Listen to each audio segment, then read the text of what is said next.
하나님 말씀 받도록 하겠습니다. 구약 성경 에스라서 1장 1절로 4절에 있는 말씀 함께 받도록 하겠습니다. 하나님의 말씀 에스라서 1장 1절로 4절 말씀 우리 한 목소리로 함께 받도록 하겠습니다. 바사왕 고레스 원년에 여호와께서 에레미야의 입을 통하여 하신 말씀을 이루게 하시려고 바사왕 고레스의 마음을 감동시키심에 그가 온 나라에 공포도 하고 조소도 내려 이르되 바사왕 고레스는 말하노니 하늘의 하나님 여호와께서 세상 모든 나라를 내게 주셨고 나에게 명령하사 유다 예루살렘을 성전을 건축하라 하셨나니 이스라엘의 하나님은 참 신이시라. 너희 중에 그의 백성 된 자는 다 유다 예루살렘으로 올라가서 이스라엘의 하나님 여호와의 성전을 건축하라. 그는 예루살렘에 계신 하나님이시라. 그 남아있는 백성이 어느 곳에 머물러 살든지 그곳 사람들이 마땅히 은과 금과 그 밖의 물건과 짐승으로 도와주고 그 외에도 예루살렘을 세울 하나님의 성전을 위하여 예물을 기쁘게 드릴지니라 하였더라. 아멘. 이 시간 호산나 찬양대가 하나님께 찬양 드리신 후에 담임 목사님 나오셔서 광복을 넘어 통일로라는 제목으로 생명의 말씀 주시겠습니다.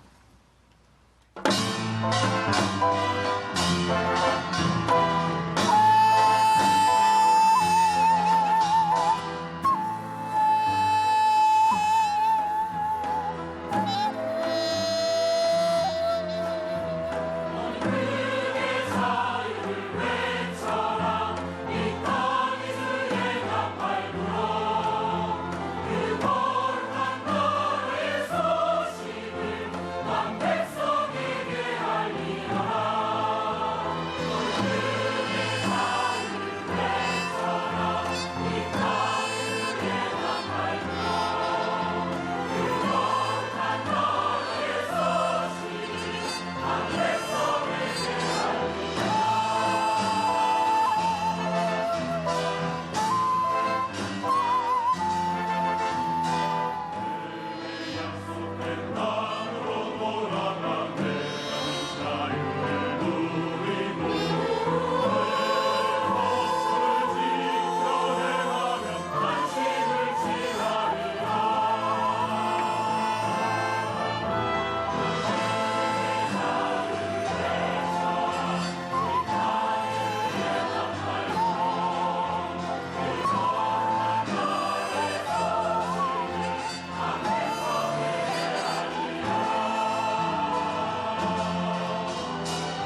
이제 지금 연휴 아닙니까? 또 복서의 더위가 기승을 부리고 있는 때에 여러분들 그래도 주일날 교회를 찾아오셔서 얼마나 성숙한 성도인 것처럼 참 보인지 모릅니다. 갈 데가 없어서 오신 분도 계시고, 또 여러분 믿음으로 이렇게 오신 여러분들, 우리 함께 옆 사람 보고 인사 좀 합시다. 옆자리에 앉아서 반갑습니다. 한 번 더 하세요. 어쩌면 그렇게 믿음이 성숙하게 생기셨습니까? 여러분 덕혜옹주라는 영화를 보셨는지 모르겠어요. 이 영화는 권비영 작가의 베스트셀러 덕혜옹주라는 소설에 기초해서 만든 영화인데요, 광복절을 전후해서 우리 국민이라면 누구나 한번 손수건에 눈시울을 닦으면서 울분을 삭히면서 보아야 할 영화입니다. 명성황후가 일본의 사무라이들에 의해서 아주 처절하게 죽임을 당한 후 고종황제는 다시 왕귀인을 왕비로 맞이했습니다. 그리고 덕혜옹주를 낳았어요. 늦둥이. 그러니 여러분, 고종황제는 온갖 사랑, 온갖 애정을 다 베풀어요. 그래서 그녀를 덕수궁의 꽃이라고 불렀습니다. 여러분, 얼마나 아름다운 그 공주입니까? 그러나 그녀는 어린 나이에 불행하게도 아버지 고종황제의 독살과 죽음을 목격합니다. 그리고 13살에는 내선일체라는 명목하에 일본으로 끌려가 가전냉대와 그리고 감시로 점철된 시절을 보냈습니다. 10대를 그렇게 보낸 후 그녀는 일본 왕가의 다케유키라고 하는 남자와 강제로 결혼을 해야 했습니다. 원래 고종황제가 조선에서 짝지어준 남자가 있었는데도 말이죠, 다행히도 덕혜옹주의 남편은 그녀를 극진히 사랑하고 예우하며 연모하였습니다. 그러나 덕혜옹주는 남편에게 마음을 주지 못합니다. 고국을 그리워하고 조선을 그리워하고 강제 결혼한 것이 너무나 분해서 마음을 주지 못합니다. 그러니까 남편은 덕혜옹주를 구타하고 폭행할 수밖에요. 그 불행한 결혼 생활 때문에 그녀는 오랜 세월 동안 정신병원에서 감금 생활을 하고야 맙니다. 영화에서는 표현되지 않았지만 딸의 자살과 말로 할 수 없는 불행을 겪으면서 그녀는 황녀가 아닌 한 여자로서도 견디기가 힘든 이런 세월을 살아야 했습니다. 국적도 없이 낯선 일본 땅에서 그녀는 37년 동안 유령처럼 떠돌아다닙니다. 그동안 그녀는 오로지 덕수궁과 낙선제를 꿈에도 그리워하며 살아갑니다. 그녀가 유령처럼 돌아다니던 때에 한국인 모두도 그녀를 외면합니다. 무엇보다 조국이 독립하여 고국으로 돌아오고 싶을 때에도 참 너무 애석하게도 이승만 정부는 왕족이 돌아오는 것이 정치적으로 부담스러웠던지라 그녀의 입국을 불허하였습니다. 그러다가 박정희 대통령의 배려와 한 기자의 노력으로 그녀는 마침내 조국에 돌아오게 됩니다. 그녀가 조국에 돌아와서도 그녀는 가슴 깊이 유시와의 시처럼 그대 품에 있어도 그대가 그리운 것처럼 조국에 왔는데도 그녀는 가슴 깊이 조국을 사모하며 살아갑니다. 죽음을 앞두고 혼미한 중에도 가끔씩 총기가 들 때면은 그녀는 삐뚤빼뚤한 글씨로 이런 글을 남겼습니다. 낙선제에서 오래오래 살고 싶어요. 전하, 비전하를 보고 싶습니다. 나는 저 빼뚤빼뚤한 글씨를 보고 그 여인의 고백을 들을 때 눈물을 감출 수가 없었습니다. 여기 비전하를 보고 싶단 말은 어머니 양귀인을 보고 싶단 말이죠. 왜냐하면 일본에 있을 때 어머니가 돌아가셨거든요. 어머니 돌아가셨을 때 어머니 장례식에 참석하고 싶어서 목을 놓아 울었지만 일본은 출국을 허용하지 않았어요. 그렇습니다. 덕혜옹주는 자신의 기구한 운명 앞에서도 눈을 감는 그 순간까지 대한민국 우리나라를 잊지 못했습니다. 한마디로 그녀의 기구한 운명은 조국의 운명과도 같았습니다. 그녀의 운명은 조국과 함께하였지만 해방을 한 후에도 조국마저 그녀를 철저하게 버렸습니다. 그리고 지금 와서는 누구도 기억하지 못하는 여인, 바로 그 여인의 일생과 만국의 한이 진원곡처럼 쓰여진 책과 영화가 바로 덕혜옹주입니다. 여러분, 덕혜옹주의 저자 권비영 씨와 영화를 제작한 허진호 감독은 오늘 현대인들에게, 오늘 대한민국 국민들에게 어떤 이야기를 해주고 있을까요? 나라가 망하고 없으면은 평범한 백성들뿐만 아니라 나라의 최고의 신분인 왕과 공주도 비극적인 사람이 될 수밖에 없다는 사실을 이야기해주고 싶었던 것입니다. 백성과 나라는 공동 운명체라는 것이에요. 대통령도 장관도 국회의원도 나라와는 뗄래야 뗄 수 없는 공동 운명체라는 것입니다. 그녀는 만국의 희생양이 되어서 눈물의 세월을 보내야 했던 것입니다. 여러분, 어찌 그녀뿐이겠습니까? 나라가 망하니까 모든 조선의 백성들 역시 다 만국의 희생양이 되어버리고 만 겁니다. 저 사할린과 일본 본토로 끌려갔던 강제징용된 사람들, 일본의 위안부로 끌려갔던 정신대 할머니들. 제가 광복절 때마다 빠뜨리지 않고 하는 이야기가 있습니다. 그것은 사할린 동포들의 눈물 젖은 눈동자와 그의 이야기입니다.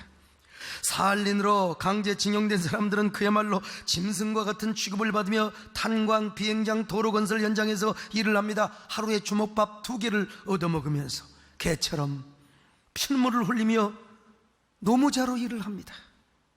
그러다가 1945년 8월 15일 조국이 해방되었을 때 코르샤코프 항구로 수만 명의 사람이 모여들었습니다. 거기에 조선인이 10,000명이나 되었습니다. 그런데 배가 세 척이 왔는데 그 배는 다 일본 배였습니다. 일본 사람들만 태워간 것이죠. 그러나 우리 한국 사람은 누가 태워가는 배가 없었습니다. 그럼에도 불구하고 한국 사람들은 발을 동동 구르며 배를 기다립니다. 어머니 품으로 돌아가고 싶어서, 사랑하는 가족의 품으로 돌아가고 싶어서 배만 오기를 기다렸지만 망향의 언덕에서 조국의 땅을 바라보며 울며 통곡하며 기다리고 기다려도 여러분, 배는 한 척 오지 않았습니다. 나라가 망했으니 무슨 배를 보내줄 수가 있겠습니까?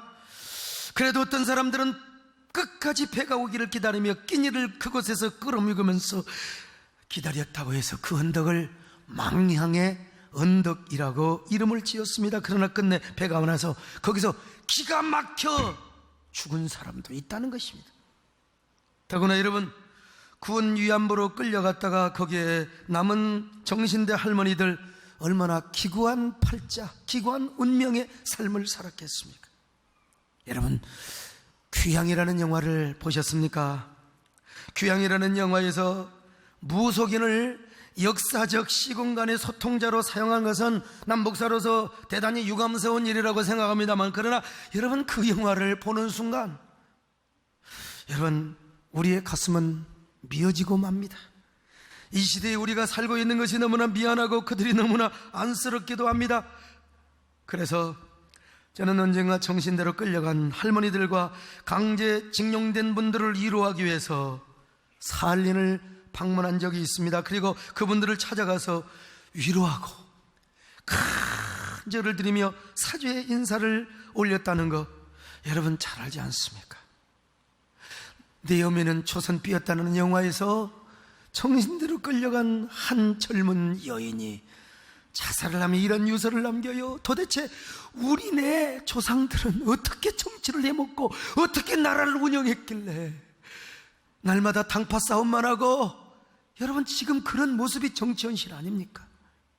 그러다가 나라를 빼앗기고 인권의 유린을 당하여 조국의 딸들이 이렇게 정신대로 끌려와 유린을 당하고 있어요. 나는 오늘처럼 우리 조국의 정치, 조국의 조상들이 오늘처럼 밉고 증오스럽지. 그러면서 여러분 유서를 쓰고 죽는 그 영화가 기억이 나서, 여러분 정신대뿐만이 아닙니다. 안중근 의사는 어떻고요? 안중근 의사는 소년 시절부터 애국심이 불탔다는 거 여러분 잘 알지 않습니까? 그래서 항일 투쟁을 하기로 결심합니다. 그는 후학 양성을 그만두고 후학 가지고는 안 되겠구나, 연해주로 가서 의병을 모집합니다. 만나는 사람들마다 우리 싸우지 말자, 인심 단합론을 외치며 애국심을 이끌어내었습니다. 지금 우리 조국 대한민국이 지금 인심 단합론을 외쳐야 될 때가 아닙니까? 왜 이렇게 여야를 비롯해서 진보와 보수 그리고 빈부의 계층 간의 갈등이 심한지.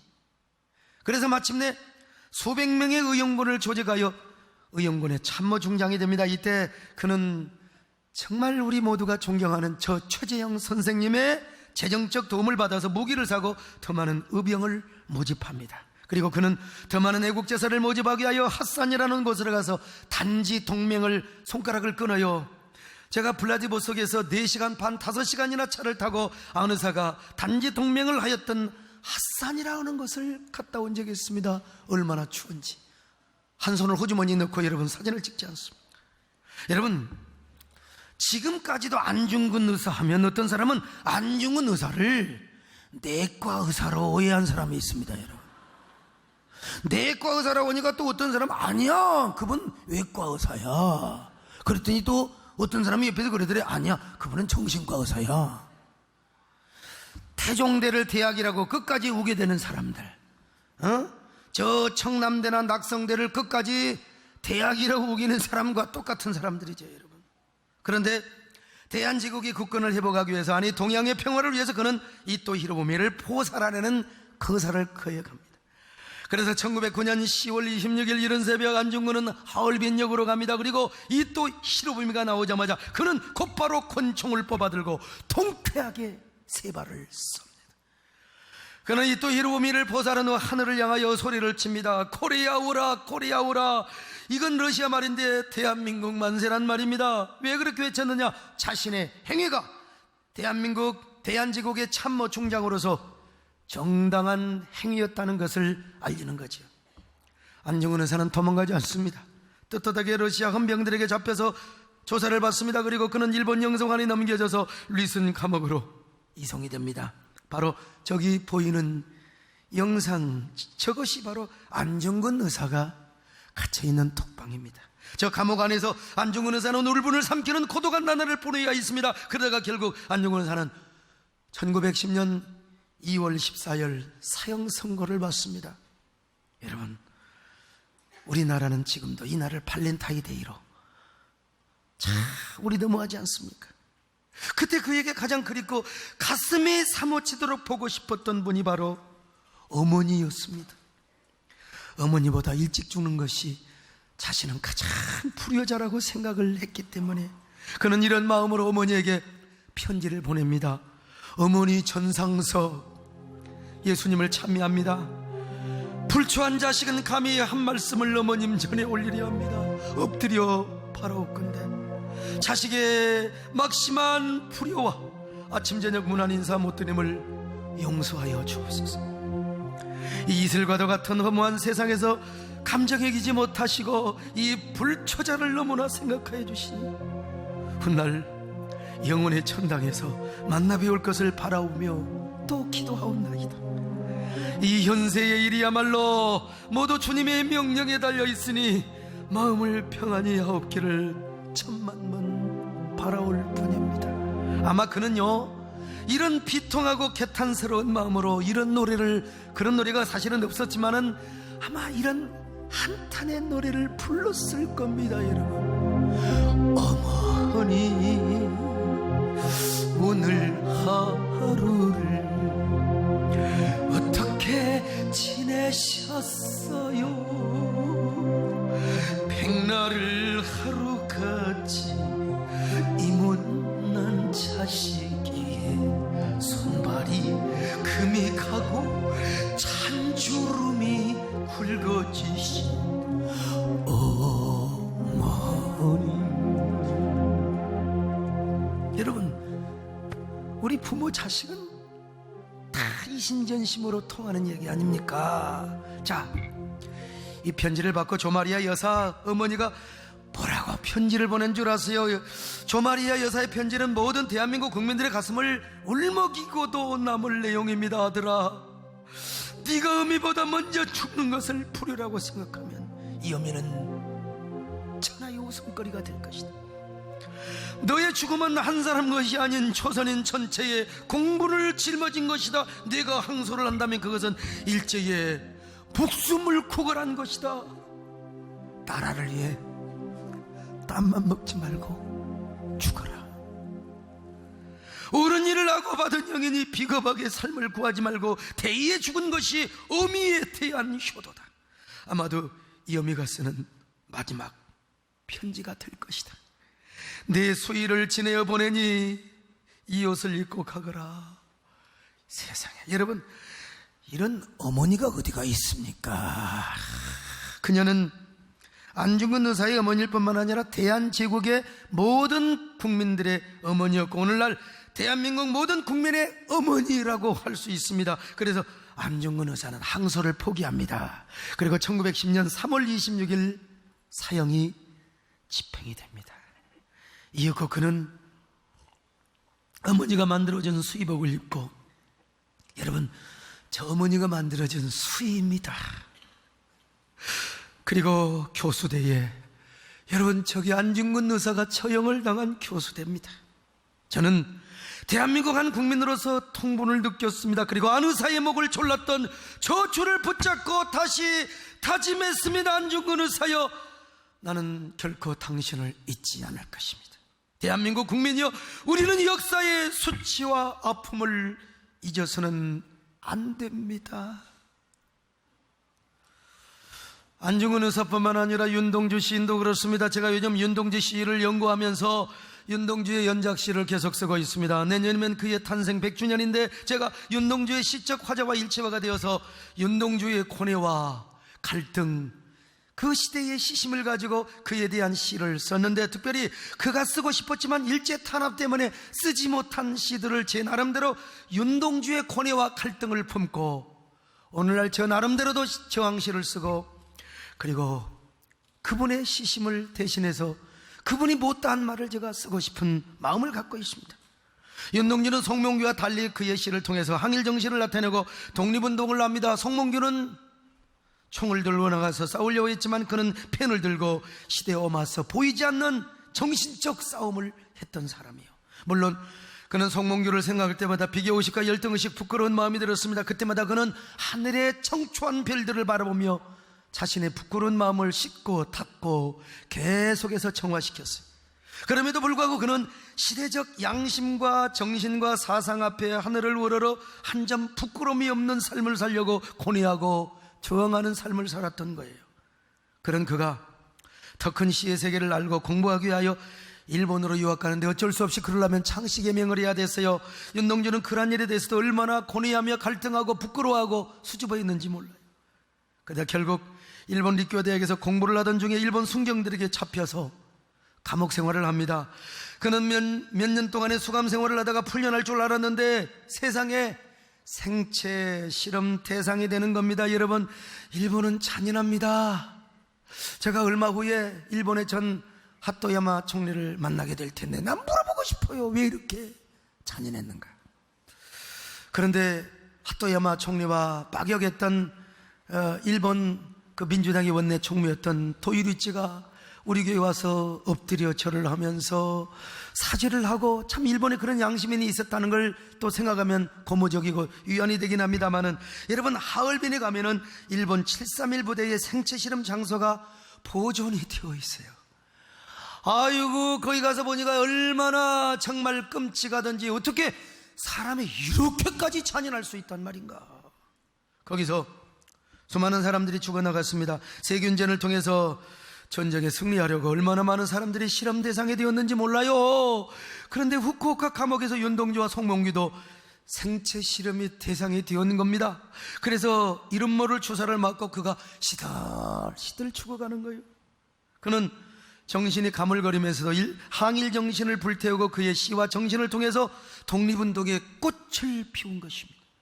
한마디로 그의 시는 민족의 재단에 화제로 드려졌던 제물이요, 헌상의 제물로 간 것입니다. 그래서 그가 쓴 시 십자가가 있잖아요. 십자가에 행복하게 죽으신 예수 그리스도처럼 자신의 모가지 꽃답게 피어나는 청춘의 피를 민족의 재단 위에 아낌없이 제물로 드려졌어요. 십자가라는 시가 있어요. 언젠가 제가 여러분들에게 말씀을 드렸는데, 자, 한번 낭송해 볼까요? 쫓아오던 햇빛인데 지금 교회당 꼭대기 십자가에 걸렸습니다. 첨탑이 저렇게 높은데 어떻게 올라갈 수 있을까요?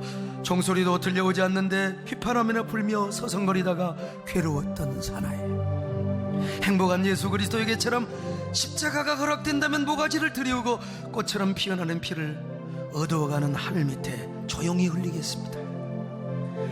이 시를 윤동주 시인이 1941년에 썼습니다. 이때는 일제야 이 암흑기가, 압제가 일제의 핍박이 최악으로 치닫던 때입니다. 여러분, 우리 동네도 이때 보면 저희 아버지 어머니 말씀 들어보면 그냥 숟가락까지 다 뺏어갔다는 것입니다. 신사참배 기독교는 최고의 고난을 당했던 때입니다. 근데 그는 이때 시를 썼어요. 서두에서 이렇게 시를 시작합니다. 쫓아오던 햇빛인데 지금 교회당 꼭대기 십자가에 걸려있다고 말이요. 그는 조국의 해방을 쫓아오던 햇빛으로 이미지화하고 형상화했습니다. 그런데 광복의 축복이 아직은 십자가에 걸려있다는 것입니다. 그러니까 광복의 첩경과 열쇠는 어디에 있느냐? 저 십자가에 있다는 것이죠. 윤동주 시인은 그 해방과 독립의 길을 십자가로 상징했습니다. 여러분, 십자가가 무엇입니까? 고난의 상징 아닙니까? 예수님도 그 십자가를 지기를 싫어하셨어요. 그러나 내 원대로 하지 마시고 아버지의 원대로, 그래서 행복하게 십자가에 죽으신 거예요. 윤동주는 그걸 알았어요. 행복하게 죽은 그리스도처럼. 그러니까 조국의 독립을 위해서는 우리 민족이 더 많은 고난을 당해야 된다는 것입니다. 아니, 그 고난을 누가 당해야 되느냐? 시적 화자는 한국교회가 당해야 된다는 것입니다. 계속해서 한국교회가 민족의 십자가를 지고 가야 한다는 것이죠. 그런데 여러분, 그 고난은 영광이고 양다리를 걸치는 사람에게 주어지지 않는다는 것입니다. 그리고 십자가의 고난도 하나님이 허락해야 된다는 거예요.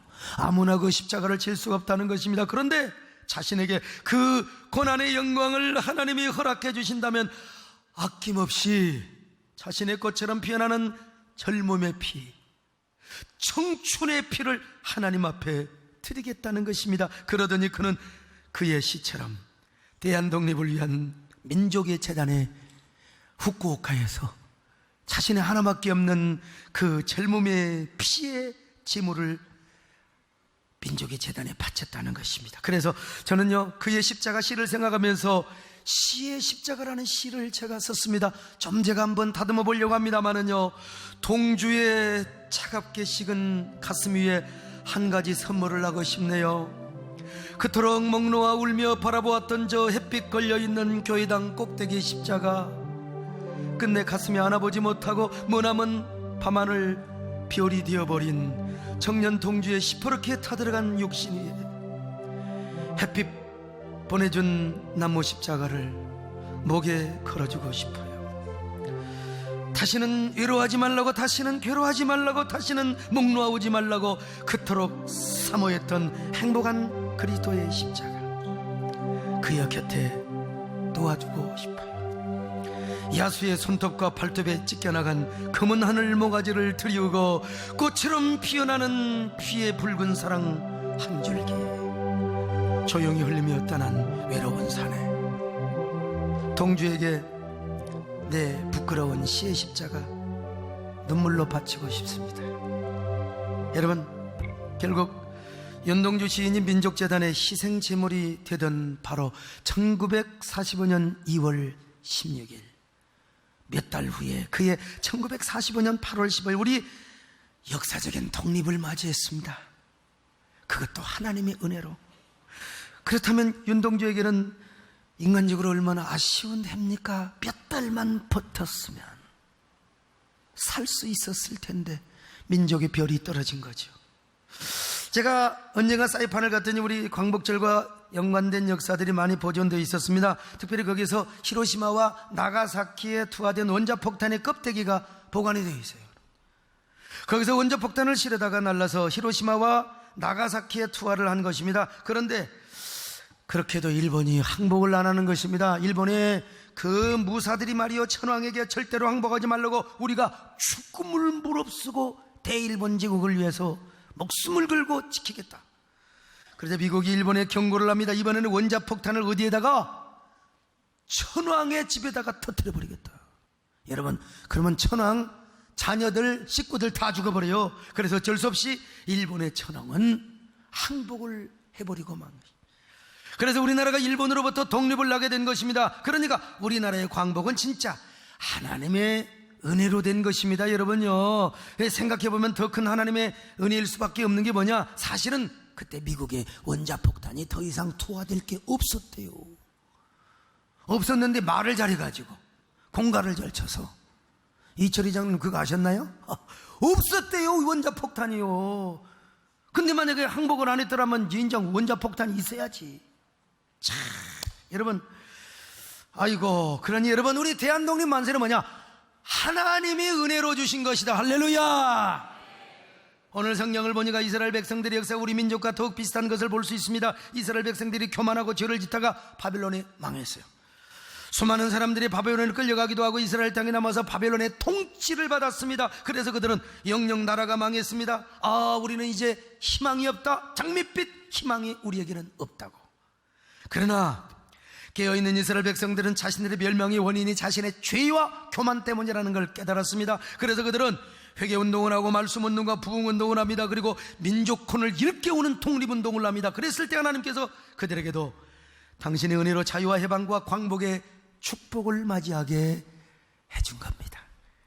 하나님이 어떻게 역사한 줄 아세요? 하나님께서 메대 사람 다리오를 통하여 바벨론을 망하게 한 거요.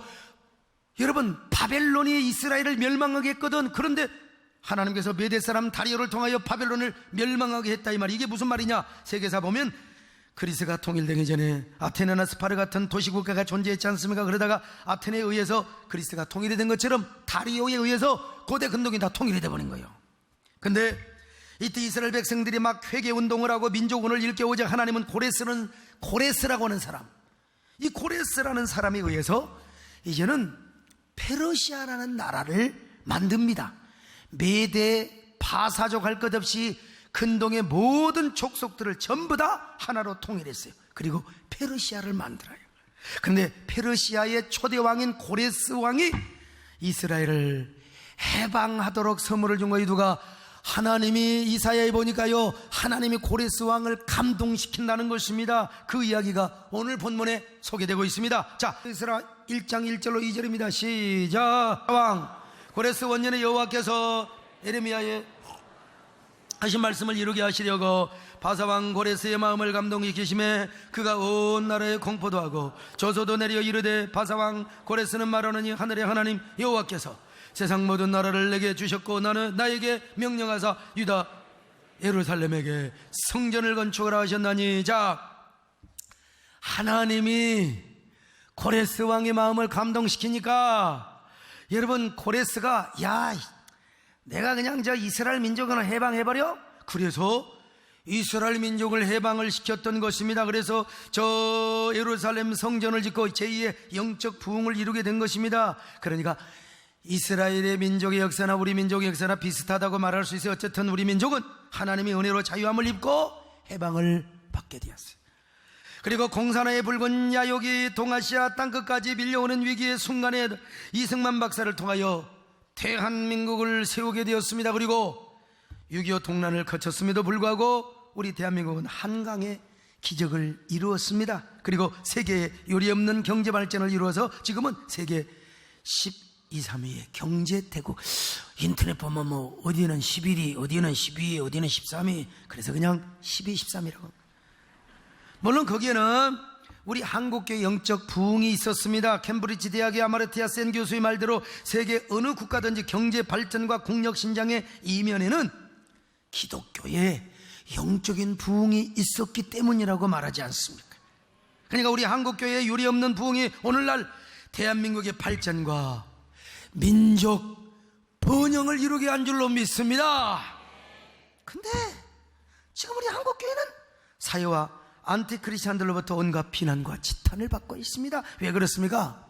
우리 한국교회가 우리 민족의 경제 발전의 정신적 영적 진원이 되고 동력이 되었던 건 사실인데, 우리도 성장주의에 우리가 편승하다 보니까 한국교회도 물량주의, 자본주의, 세속주의, 속도주의에 함몰이 되어버리고 만 거예요. 그래서 교회가 너무 귀족화되고 내부 파워 게임을 하다 보니까 분열하고 싸우고 이러한 모습이 공중파 방송이나 언론에 보도되면서 교회의 이미지가 실추되고 사회적 영향력이 상실이 되어버린 거예요. 여러분, 더 이상 추락할 것이 없을 정도로 완전히 타락하고 실추되게 되었다 이 말입니다. 그런데 여러분, 이러한 한국교회 위기를 타개할 수 있는 유일한 길이 하나 있어요. 그것은 바로 우리 한국교회가 통일운동을 하는 것입니다. 이런 통일은 우리 민족의 역사적인 과제이자 사명입니다. 그리고 대박 중에 대박이에요.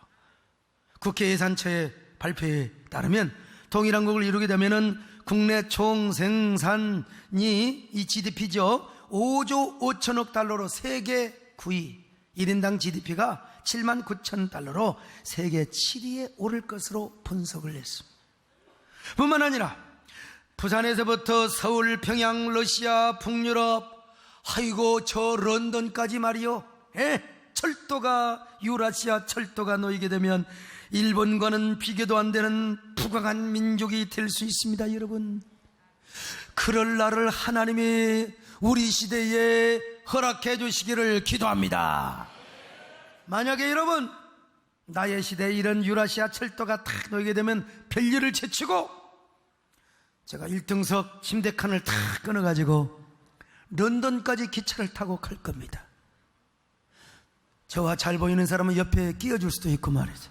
이야, 얼마나 아름다운 일입니까? 뿐만 아니라 교회는 끊임없이 남북 간을 교류하고 대화하고 소통을 해야 됩니다. 정부와 정부는 서로 갈등하고 군사적으로는 충돌하고 대치할 수 있지만 교회는 물밑에서 북과 끊임없이 대화하고 소통하는 역할을 해야 됩니다. 교회는 예수님의 사랑과 정신을 따라서 무조건적인 나눔과 지원을 해야 돼요. 그래서 탈북자들 뿐만 아니라 북한들의 이 주민들의 마음을 우리가 좀 얻을 수 있어야 돼요.